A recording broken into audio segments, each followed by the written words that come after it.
네, 말씀 보겠습니다. 제가 주보에는 저번 주 그대로 적었는데요. 오늘 말씀은요. 민수기 20번째고 민수기 14장 39절에서 45절 말씀. 제목은 이가봇의 상태라는 제목으로 같이 말씀 나누겠습니다. 이가봇은 사무엘상에 나오는 거잖아요. 근데 제가 왜 이가봇이라고 지었냐면 오늘날 민수기 우리가 읽을 14장 39절에서 45절의 상태가 이가봇의 상태다라는 것을 느꼈습니다. 그래서요. 이가봇이라는 상태를 기억하시고 오늘 본문 말씀 같이 교독하도록 하겠습니다. 모세가 이 말로 이스라엘 모든 자손에게 알림해 백성이 크게 슬퍼하여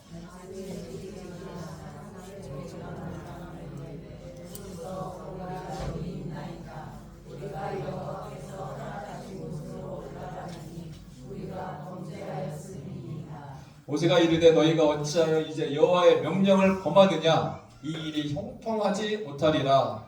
여호와께서 너희 중에 계시지 아니하니 올라가지 말라. 너희의 대적 앞에서 패할까 하노라. 아멜렉인과 가나안인이 너희 앞에 있으니 너희가 그 칼에 망하리라. 너희가 여호와를 배반하였으니 여호와께서 너희와 함께하지 아니하시리라 하나. 그들이 그래도 산꼭대기로 올라갔고 여호와의 언약궤와 모세는 진영을 떠나지 아니하였더라. 아멜렉인과 산간지대에 거주하는 가나안인이 내려와 그들을 무찌르고 호르마까지 이르렀더라. 저번 주에 그 메뚜기냐 밥이냐라에 대해서 그 메뚜기 신앙에 대한 이야기를 했어요.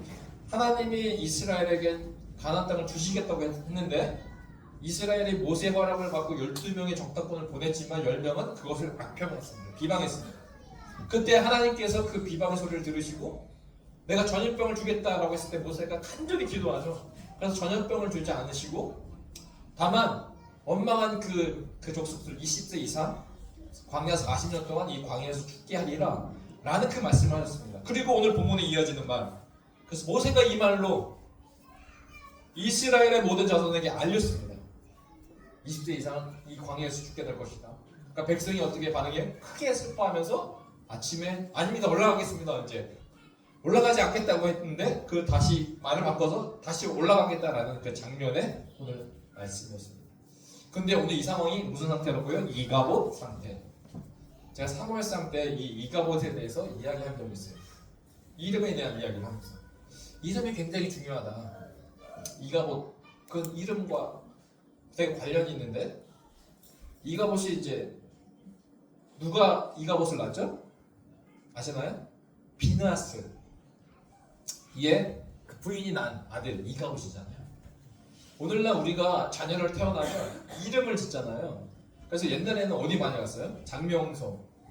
그래서 제가 찾아보니까 이름에도 명품이 있습니다 라고 하면서 이렇게 광고를 하더라고요. 태어난 사주를 보고 음양 오양을 보완해 줄 수 있는 이름이 명품 이름입니다. 사주 팔자를 본다는 거죠. 저는 제가 이름을 아이를 줬기 때문에 오늘날도 이런 데 가서 많이 이름을 질 수 있을 것 같아요. 왜? 단 한 가지 마음이에요. 자녀가 잘 되길 원하는 마음으로 이름을 지을 것 같아요. 그 이름이 좋아야지 그 인생도 잘 될 것이다. 이런 마음으로 이렇게 짓지 않겠어요? 그래서 보니까 새로운 인생. 그러니까 근데 이름을 잘못 지은 사람도 있을 거 아니에요? 괜찮아, 개명할 수 있어 라고. 그래서 새로운 인생, 개명으로 새로운 인생을 살고 싶은 거예요. 어떻게 보면 운명론적이죠. 자기가 노력과 헌신과 열심히 해서 뭘 얻는 게 아니라 이름을 잘 지면 인생이 풀릴 수 있다라는 믿음으로 개명을 하기도 합니다. 그래서 저렴한 장명소에 가지 말고 정확한 돈을 지불하고 좋은 이름 지으세요 라고 광고도 하더라고요. 그래서 작은 돈으로 이름을 지으면 불안한 마음이 생기겠다 이거 보면 그런 마음도 들었습니다. 그래서요 이름에 길흉화복이 있더라 라고 하면서 내 이름 몇 점일까 한번 해보라고 이렇게 나오더라고요. 내 이름 딱 줬는데 아니 50점 나오면 그때부터 불안할 거 아니에요. 다시 지어야 되나? 이런 생각도 들고 이스라엘 사람도 그렇고 한국 사람도 그렇고 이름에 대한 중요성을 갖고 있어요. 근데 우리나라 사람보다 이스라엘 사람은 그 이름에 너무나도 중요하게 생각하고 있다는 거예요. 제가 사무엘상 강의했을 때 한번 말한 적이 있는데 그래서 저는 이 성경을 보면서 이름이 중요하다는 걸 보고 제가 몇 번 말했지만 하라 하이를 이런 식으로 했어요. 하라 하나님 나라. 얼마나 부담스러워요. 자기 이름이 하나님 나라라. 이 평생 동안 살아가면서 나의 그 하나님 나라라는 부담도 없는 살아가야 돼. 그 부담의 짐을 아빠 그냥 줬어요. 하이 하나님이 이루신다. 쟤는 얼마나 편해. 나 할 게 없어. 하나님이 이루신다는데 얼마나 편한 인생이에요. 부담을 주지 편한 인생을 주지. 그래서 저희 교훈은 하나님 나라 하나님이 이루어 가신다. 이게 저희 집 교훈입니다. 그래서 그러면 우리는 뭐 하느냐? 우리는 그 일의 증인입니다. 하나님이 어떻게 역사하시는지 증인이 되어 그 일을 말하는 자로 살아가자. 그래서 저는 이렇게 적었습니다. 하나님 나라 하라. 근데 하라가 돌잔치 할 때 부리나파소에 있었거든요. 그때 제일 연세가 있었던 선교사님이 계셨는데 그분한테 돌잔치에 설교를 부탁했어요. 근데 그분이 어떻게 설교했냐면 하라 하니까 하나님 나라라는 뜻을 모르셨던 것 같아요. 그러더니만 설교할 때 순종? 자랑? 하라 이렇게 설교하시더라고요. 명령인 줄 알았나 봐요. 명령이 하나님 나라였는데 어쨌든 그 이름에는 뜻이 있다. 근데 성경에는 이해하기 어려운 이름들이 많이 나와요.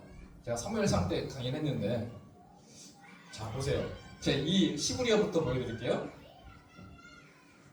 히브리어 22글자 중에 첫 번째 글자가 이게 알렙. 이거 두 번째는 이거 영어 Y처럼 생겼잖아요. 그러니까 아인 이게 눈이라는 뜻이에요. 눈 아인은. 알렙은 이제 뭐 이게 하나님을 뜻하는 단어고. 그 알렙 알렙 이 두 단어인데 이게요 특이하게도 발음이 안 나요. 무음이에요. 무음이에요. 이 두 가지가. 자 오늘 사무엘상에 그 자녀의 누가 나오냐면 그 이가봇이 나오잖아요.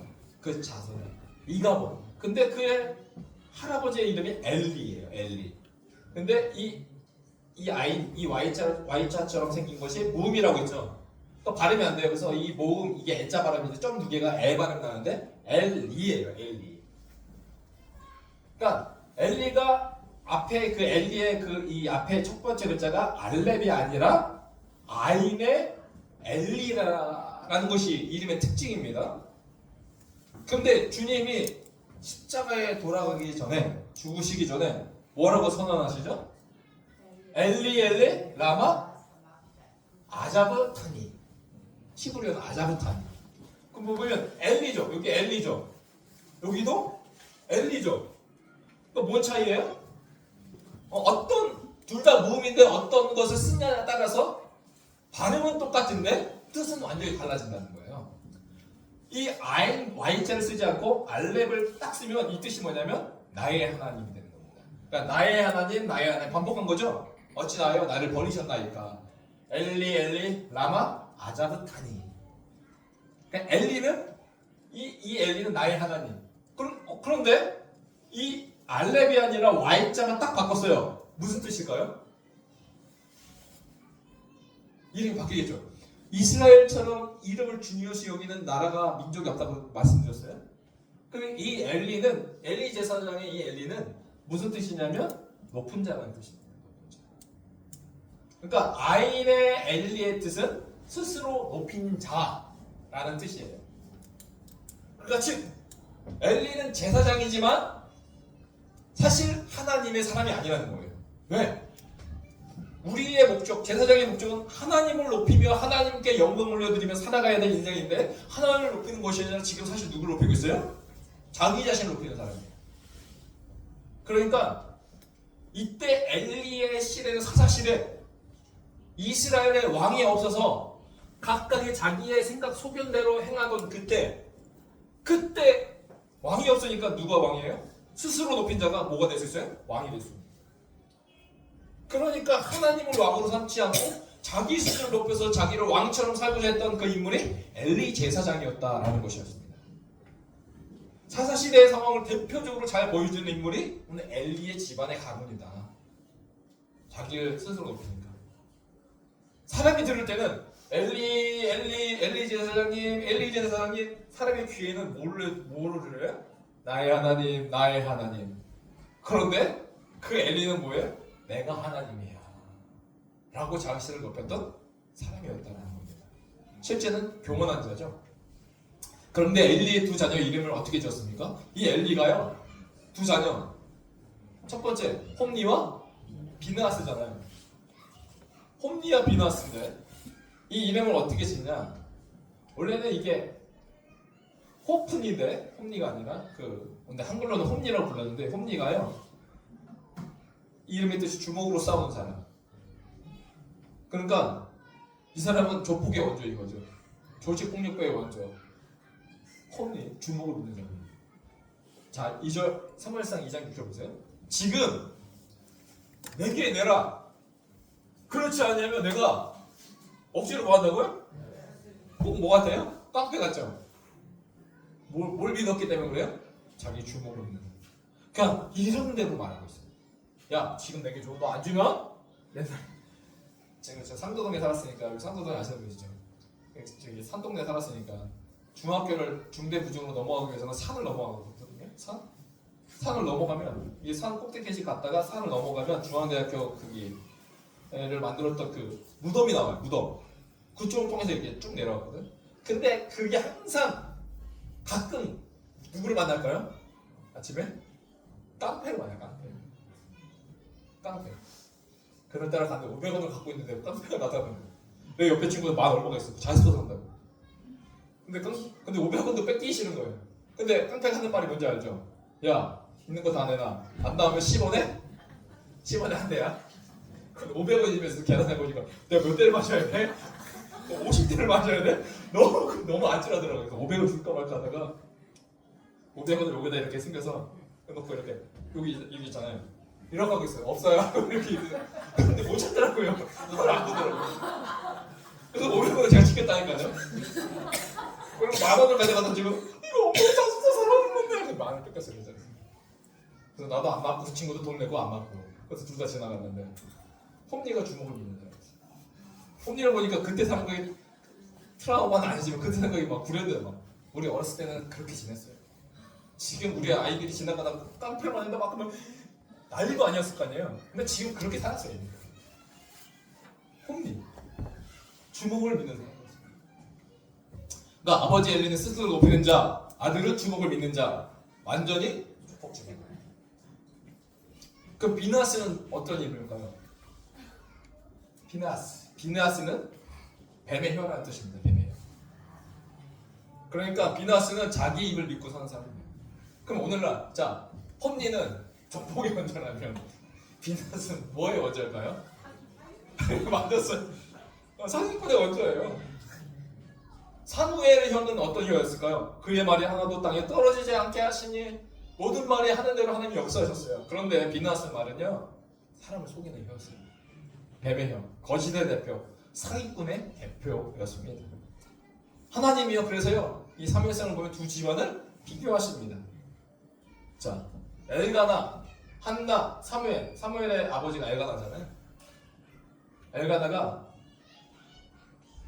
할 때 엘리 라와 사박다니, 엘리 나의 하나님, 그 엘이 알리고 있어요. 그래서 하나님의 소유 엘가나, 엘리는 Y자 아인을 시작해서 스스로 남기는 거죠. 한나 은혜를 크게 입다, 사무엘 하나님은 기도를 들으시고. 근데 여기 보니까 스스로 높이는 자, 주목을 믿는 자, 비느하스 뱀의 혀. 완전히 이 두 집안이 다르다. 그래서요, 뭘 보여준다고요? 사사기 전형적인 그때 시대. 그때 이스라엘 왕이 없으므로, 원래 이스라엘 왕은 하나님이셔야 됩니다.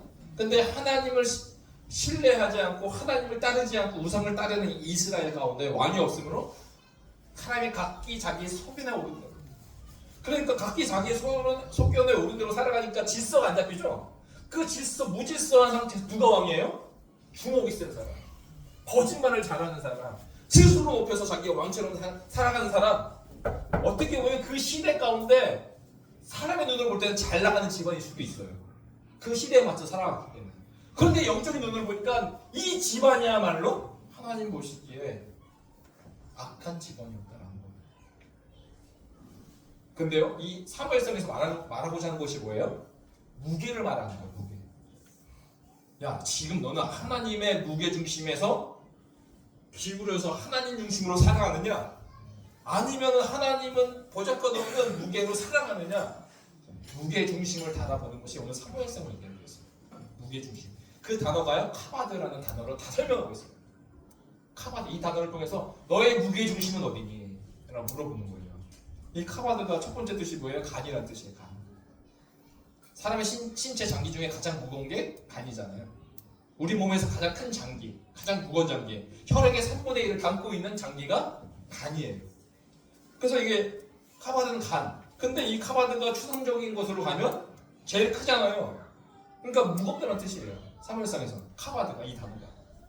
근데 이 무겁다 다른 단어로도 해석이 되는데 한글 성경을 보면 엄중히, 존중히, 비대한, 거중히, 무겁다, 이게 다 한 단어, 카바드라는 단어로 다 설명이 되고 있어요. 그래서 사무엘상 2장 30절, 나를 존중히 여기는 자, 이게 카바드인데 나를 무겁게 여기는 자라는 뜻이에요. 너가 나를 존중히 여기면 하나님도 너를 존중히 여길 거야. 나를 무겁게 여기면 나도 너를 무겁게 여길 거야 라는 뜻입니다. 거기서 하나님의 손이 엄중하심으로, 이것이 또 카바드. 그러니까 하나님의 손이 엄중하다, 그 심판의 무게가 아주 무겁다라는 뜻이죠. 그래서요, 구체적인 뜻은 간이라는 뜻이고, 이 카바드가 추상적으로 가면 무겁다라는 추상적 의미고, 이게 영적인 개념으로 바뀌면 뭘로 바뀌냐면 오늘 카보드라는 영광으로 단어가 아시겠어요? 구체적으로는 무겁다, 간이고, 추상적으로 무겁다, 영적인 개념으로 발전하면 이 무겁다가 어떤 단어로 바뀌냐? 영광이라는 뜻으로 바뀌어요. 이 단어가, 한 단어가. 여기 카보드에 여기 일자 이 단어 하나 포함되므로 카보드 영광이라는 뜻으로 바뀌어요. 간, 무겁다. 세 번째 영적인 뜻으로 영광이라는 단어가 바뀝니다. 영광이 무겁다. 하나님의 영광이 임하면 그 앞에 온전히 서 있을 수 있는 자가 없죠. 그래서 모든 사람이 무릎을 꿇고 엎드려서 경배하게 되죠. 왜 그럴까요? 하나님의 영광에 무게가 있기 때문입니다.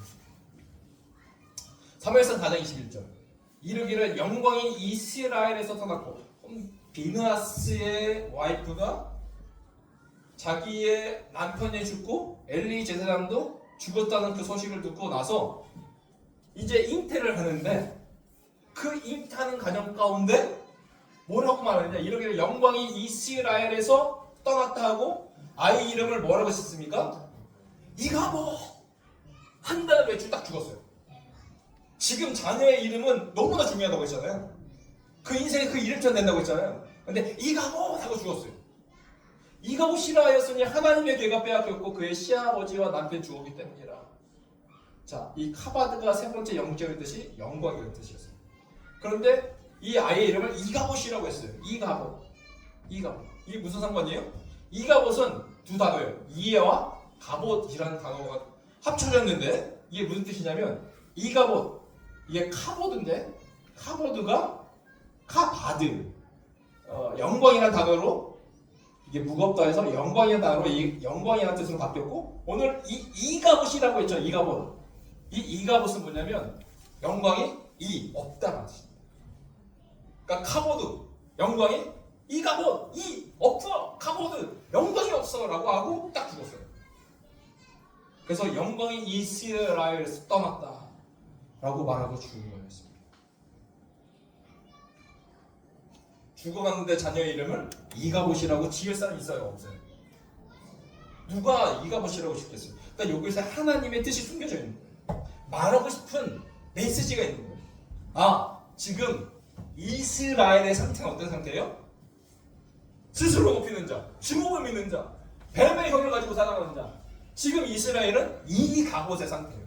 하나님이 존재하지 않는 상태, 하나님의 은혜와 영광이 사라진 상태, 그 이가봇의 상태를 오늘 이 자녀의 이름을 통해서 지금 이스라엘 상태를 말하고 있는 거예요. 그래서 이것이 내게 표징이 되리라, 하나님의 기적을 통해서 이 사실이 이루어졌음을 선언하고 있어요. 자, 보세요. 그러면 오늘 본문으로 말씀을 오자는 거죠.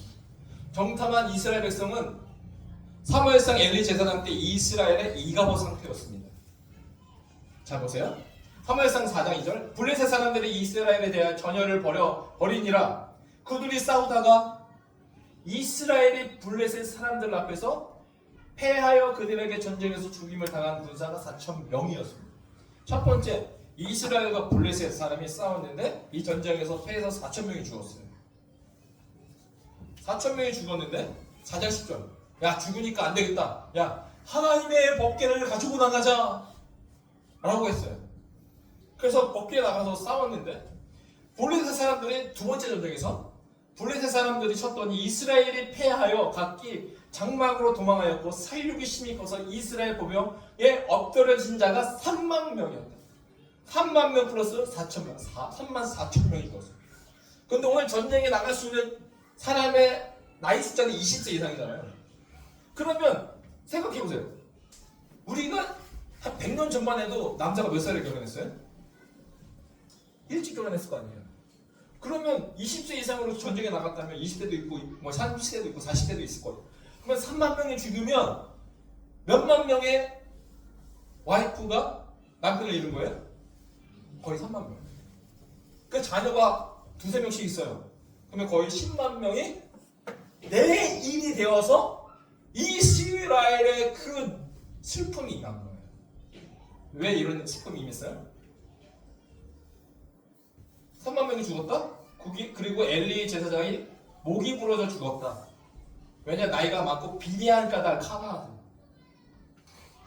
또 이르기를 하나님의 괴를 빼앗겼으므로 영광이 이스라엘에서 떠났다 하였더라. 이 모든 것이 하나님이 떠났기 때문에 카보드 이 갑옷 하나님의 영광이 떠난 상태 하나님이 다스리지 않는 상태가 되었으니 이런 놀라운 비극이 임했더라. 이 갑옷의 상태였습니다. 그래서 엘리, 홈리, 비나스와 그 모든 부인이 이 사건을 통해서 다 죽게 됩니다.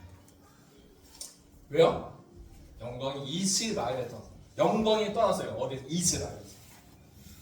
이스라엘이 오늘 내가 될 수가 있고 내 가족이 될 수 있고 우리 교회가 될 수가 있다. 오늘 본문으로 오면 잘 보세요. 아침에 일찍 일어나 산꼭대기로 올라가며 이르되 보소서 우리가 여기 있나이다. 우리가 여호와께 허락하신 곳으로 올라가리니 우리가 범죄하였음이니이다. 아 정탐한 땅 가라고 할 때 갈렙이 가라고 할 때 갔어야 되는데 가자고 말했어야 되는데 우리가 가지 않고 악평을 하고 비방했습니다. 그래서 우리가 범죄했습니다. 그러니 오늘 우리가 여호와께서 허락하시는 곳으로 올라가겠습니다 라고 말합니다. 가자고 할 때는 안 간다고 울며 난리를 치더니 이제는 뭐합니까? 야 모세가 이제는 가지마. 하나님이 너와 함께 하나님이 함께 안 가네 너희랑. 그런데도 그 말 안 듣고 뭐야? 이제 올라가요. 완전 청개구리 같은 모습이죠. 그래서 여호와께서 너희 중에 계시지 아니하니 올라가지 말라. 너희 대적 앞에서 패할 까노라. 분명히 말했습니다. 올라가지 말라. 왜요? 왜 올라가지 말라고 했어요? 여호와께서 너희 중에 계시지 아니하니. 영광이 사무엘상이 뭐예요? 영광이 이가봇. 영광이 이스라엘에서 떠났다. 오늘 딱 보니까 이 정탐한 상황의 이스라엘의 그 백성의 상태는 어떤 상태예요? 이 갑옷의 상태였어요. 하나님의 영광이 떠난 상태. 여호와께서 너희 중에 계시지 않는 그 상태. 이 갑옷의 상태였습니다. 왜냐? 아멜렉인과 가나안인 너희 앞에 있으니 너희가 그 칼에 망하리라. 올라가지 마. 너 망할 거야. 왜? 너희가 여호와를 배반하였기 때문에 여호와께서 너희와 함께 하지 않아 라고 말하고 있습니다. 이 갑옷 다시 한번 모세가 이스라엘에게 너희 상태는 이 갑옷의 상태 라고 말해주고 있습니다. 첫 번째 그럼 이 갑옷의 상태가 무엇입니까? 이 갑옷의 상태란 어떻게 판단할 수 있느냐? 그래도의 신앙을 갖고 있다는 거예요. 불순종이죠. 이들이 뭐예요? 야 너희가 여호와를 배반하였으니까 올라가지 마. 여호와께서 너희와 함께 하지 아니하시리라 라고 말하니까 이스라엘 백성이 뭐라고 해요? 40절 그들이 그래도 뭐예요? 산 꼭대기에 올라갔다. 그래도 믿음으로 순종하는 것이 아니라 야 가지 말라고 하는데 그래도 불순종하고 올라가겠다는 겁니다. 이게 이가봇의 상태예요. 첫 번째 불순종. 그래도 신앙이죠. 모세는 올라가지 말라고 했어요. 또한 언약궤도 진영에 떠나지 않았다고 말했습니다. 잘 보니까 산꼭대기로 올라갔고 여호와의 언약궤와 모세는 진영에 떠나지 아니하였다. 자, 언약궤가 떠나지 아니하였다. 이게 무슨 말이에요? 이스라엘의 광야의 삶은 언약궤가 떠나야 이스라엘이 떠날 수 있는 그런 삶의 패턴이었어요. 이스라엘 백성이 떠나고 언약궤가 따라오는 게 아니었어요. 그런데 언약궤가 떠나지 않고 모세와 진영이 떠나지 아니었다는 건 뭐예요? 근데 이스라엘의 백성은 떠나요. 이게 뭐예요? 이 떠난 자체가 하나님의 뜻이 아니라는 겁니다. 그러니까 그들이 불순종했다는 것이죠.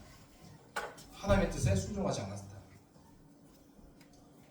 너희는 이가봇이 되었습니다. 하나님이 너희와 함께이지 않으니까 가나안에 올라가면 패한다는 경고였어요. 그런데요, 제일 무서운 게 뭐예요? 내가 능력이 없는데 부지런한 사람들, 이게 무서울 수 있어요.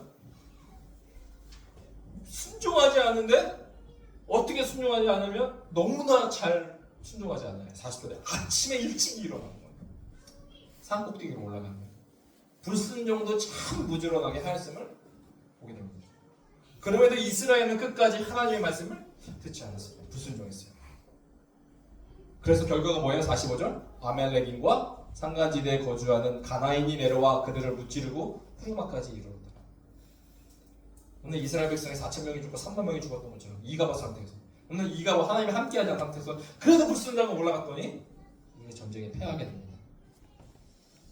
그래도 신앙, 그래도 올라갔고 올라갔다. 이거는요 회개도 안 돼. 야, 너 정탐하고 나서 메뚜기 같다고? 뭐? 내가 준 땅을 악평에? 비방에? 너 40년간 너희 이집트 이상 다 죽을 거야. 그러니까. 아이고 큰일 났습니다. 울고 난리가 났어요. 그러니까 올라가겠다고 내가 우리가 하나님 말씀을 잘못 듣고 이랬다 올라가겠다고 올라간 그 상태가 회개도 아니에요. 이거는 하나님 앞에서 오기를 부리는 거죠. 그래서 뭐라고 말해요? 여호와의 명령을 범하였느냐? 그 불순종에 대해서 지적을 받게 됩니다. 두 번째, 이가봇의 상태는 뭐예요? 철저한 감정에 따라 움직인다. 감정에 따라. 불순종하죠? 감정에 따라서 신앙생활하는 자들입니다. 자, 모세가 이 말로 이스라엘 모든 자손에게 알림해 백성이 크게 슬퍼요. 무슨 상황인지 알죠? 너희들이 가나안 땅의 정탐에 비방했기 때문에 20세 이상은 40년간 강에서 죽을 거야. 이 말을 들은 백성의 반응이 뭐예요? 크게 슬퍼했다는 거예요. 20세 이상 된 자들은 모두 광야에서 40년 동안 소멸될 것이라는 하나님 말씀에 슬퍼하는 건 당연하죠. 죽는다는 말을 들었는데 슬퍼하는 건 당연한 것 같지만 그러나 이들의 슬픔에 담긴 영적 허약함을 봐야 한다는 것입니다. 뭐예요? 지금 이들의 슬픔은 전날에 보였던 곡하는 모습. 아이고 어떡합니까? 크게 슬퍼하는 그 모습의 연장선상으로 오늘 또 이들이 울며 하고 있다는 겁니다. 자 보세요. 오늘 중에 소리를 높여 부르짖으며 백성이 밤새도록 통곡하였더라. 아니 그 가나안 땅 우리를 위해서 적과 꿀이 흐르는 땅인 줄 알았는데 우리를 삼키는 땅이었습니다. 아이고 어떡하면 좋겠습니까? 백성이 밤새도록 통곡했습니다. 그러면서 저번주에 말했던 우리가 애굽 땅에서 죽었거나 이 광야에서 죽었으면 좋았을 것을 이 광야에서 죽었으면 좋았을 것을 라고 말하는 그대로 하나님이 저번주에 제가 말씀드렸죠. 너희 말이 내 귀에 들린 대로 내가 행하겠다. 그리고 오늘 또 두 번째 크게 슬퍼하며 또 울며 슬퍼하고 있습니다. 잘 보세요. 하나님은 어떤 분이시냐면 우리의 감정에 반응하시는 분이에요. 우리의 감정에 반응하십니다. 하나님은 그 악한 감정에도 반응합니다. 우리가 애굽 땅에서 죽었거나 이 광야에서 죽었으면 좋았을 것이다. 그러니까 뭐라고 말씀하십니까? 그 악한 감정에서 쏟아낸 그 이스라엘의 백성이 그 말. 근데 그 말이 어떻게 자기네로 돌아올지도 모르고 쏟았던 그 악한 감정으로 쏟았던 그 말. 근데 하나님은요 그 악한 감정에 반응하십니다. 우리가 있으시면 우리가 맨날 기도하라 하나님 응답하신다. 이거 누가 모르는 사람이 없어요. 그런데 중요한 거는 우리의 악한 감정에도 하나님이 반응하신다.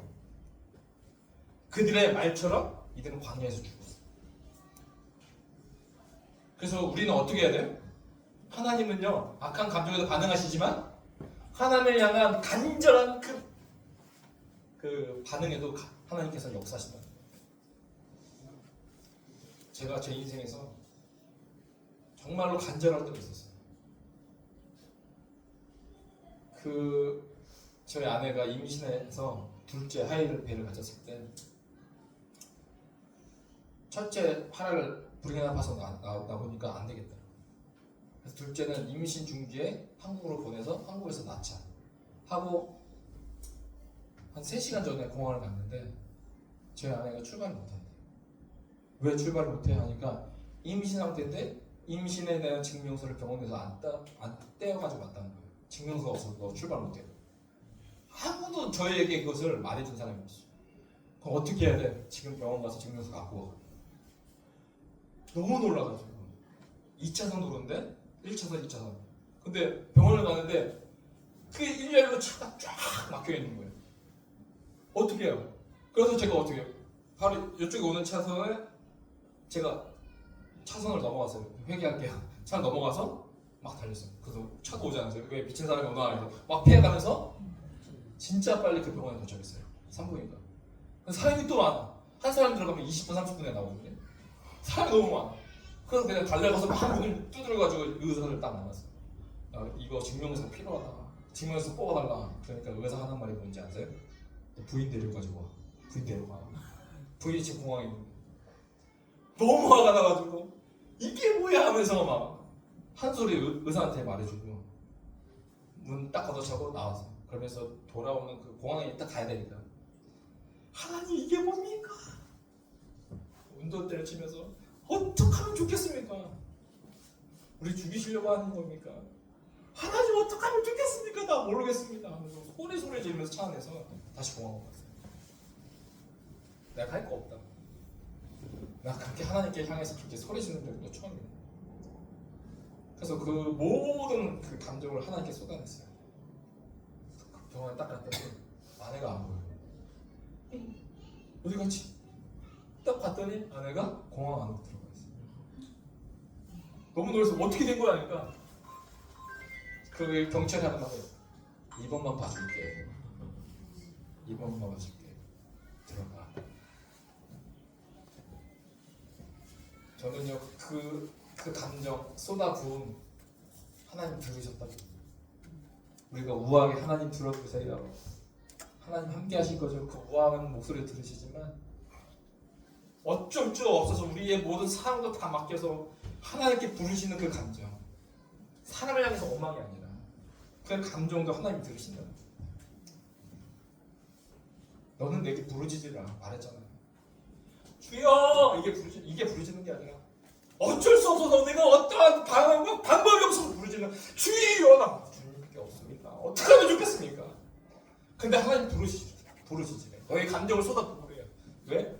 너의 감정에 하나님은 응답하시는 하나님이시니까. 그러면 내가 내게 응답하겠다 분명히 말씀하셨습니다.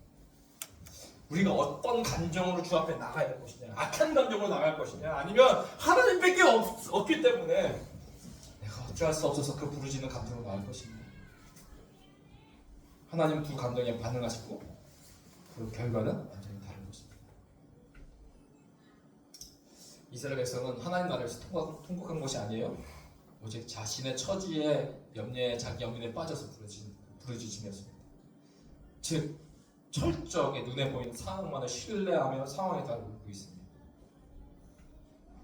이것이야말로 이가본 하나님이 떠났다. 하나님이 내게 떠났다의 전형적인 모습인 것입니다. 이가본의 상태가 아닌가, 내가 하나님 카보드 영광의 상태인가 우리는 생각해 봐야 합니다. 여러분의 상태는 어떤 상태입니까? 이가봇의 상태로 내 감정에 치우쳐 하나님 말씀도 듣지 않고 내 뜻에 따라 살아가고 있지 않습니까? 여러분 기억하십시오. 예수님의 이름이 뭐라고요? 예수님의 이름이 뭐예요? 네 글자로 마태복음 1장 23절에 예수님의 이름은 임마누엘임을 기억하고 예수님이 자기의 이름을 뭐라고 했어요? 그 이름이 중요하다고 말씀드렸어요. 초반에. 근데 자기 이름이 임마누엘이에요. 임마누엘이 뭐예요? 하나님이 우리와 함께 계시다. 이가봇의 반대의 삶이 많은 사람들이 이가봇 하나님이 없는 상태로 살아가고 있지만 우리 예수님이 이 땅에 오시는 의미가 뭐예요? 가봇 임마누엘 내가 너희와 함께 하기 위해서 이 땅에 왔다라고 말씀하고 있어요. 하나님이 우리와 함께 계시다. 이거 원해서 주님이 이 땅 가운데 오셨다. 예수님은 이 땅에 우리와 함께 하시고다 오셨음을 우리가 믿어야 합니다. 그렇다면 우리는 이가봇의 믿음이 아니고 내 감정에 따라 울고 부르짖고 악한 감정 수밖에 나가는 것이 아니라 불순종함으로 나가는 것이 아니라 하나님이 함께 하시기에 내 이런 상황도 하나님의 뜻이 있겠구나. 하나님은 어떻게 하면 좋겠습니까? 나는 방법이 없습니다. 라는 부르짖음으로 나아가시기 바라겠습니다. 이가봇 아니면 임마누엘로 살 것인지 여러분 결단하며 결정하며 기도하기를 주의 이름으로 축복합니다. 기도하겠습니다. 하나님 아버지 감사합니다.